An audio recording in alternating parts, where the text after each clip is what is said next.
PBA is back, debut game ng first overall pick. Nahirapang makapunto sa ilalim. Mamaw itong import ng Titan Ultra na pabuhat agad sa kanyang kupunan. Grabe din nga itong pinakita ng import ng Terra Firma. 7-footer pero shooter sa labas. Promising itong team ng Terra Firma Jeep. Parang kaya pumasok sa playoff. Wag lang ma-harvest ng SMC. Pero bago nga yan, eto solid na basketball molten. Dating 1,437 pesos. Ngayon nga ay mabibili mo na lang ng 475 pesos sa Shopee. Limited offer lang nga ito. Kaya ano pang hinihintay mo? Click mo na nga yung link sa comment section sa ibaba. So eto na nga ang simula ng pinibagong conference sa PBA na Commissioner's Cup kung saan ang limited height nga mga imports dito. Mauna nga maglalaban ng Titan Ultra Giant Tricers at Terra Firma Jeep. Nababalot nga ng kontrobersya itong Terra Firma kung saan missing in action nga at wala sa kanilang final roster. Ang dalawa nilang top scorers last conference na sina Mark Nonoy at Luis Sangalang. Pero ngayon nga exciting ang magiging debut ng kanilang number 1 overall pick na si Jeyu Chu. Ang magiging import nga ng Titan Ultra this conference ay si Michael Gilmore na may height na 6'10", habang ang import naman nga ng Terra Firma ay 7-footer na si Mubashir Ali. Maagang nagparamdam itong dalawang imports ng both teams offensively sa pagsisimula ng opening frame.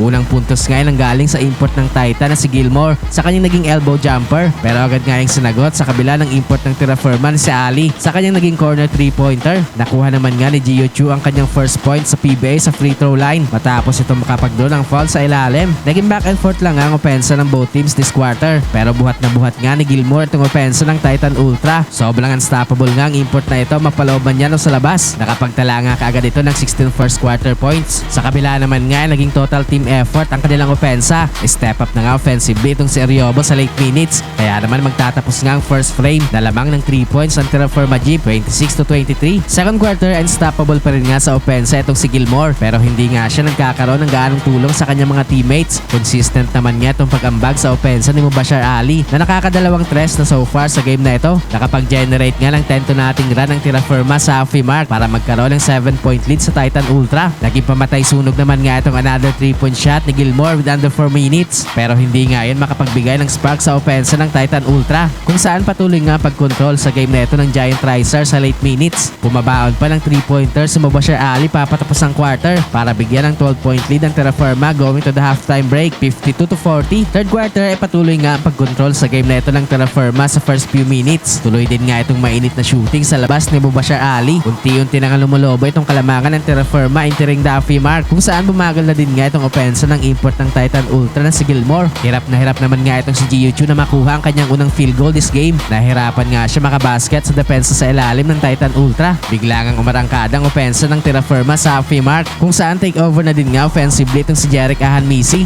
na nagkaroon pa ng 4-pointer. Nagkaroon pa ng showtime dunk itong si Mubashir Ali papatapos ang quarter para bigyan ng 27-point lead ang Terra Firma Jeep after ng third frame. Fourth quarter ay patuloy nga itong pag-takeover ni Jerick Ahanmisi sa opensa ng Terra Firma Jeep. Lumalaki pa nga lalo itong kalamangan ng Terra Firma sa Titan Ultra kung saan hirap nga makahanap ng spark sa opensa itong Titan. Hindi na nga nagkaroon pa ng big comeback itong Titan Ultra para makabalik sila sa game na ito. Kaya naman sa huli nga ay panalo ang Terra Firma Jeep.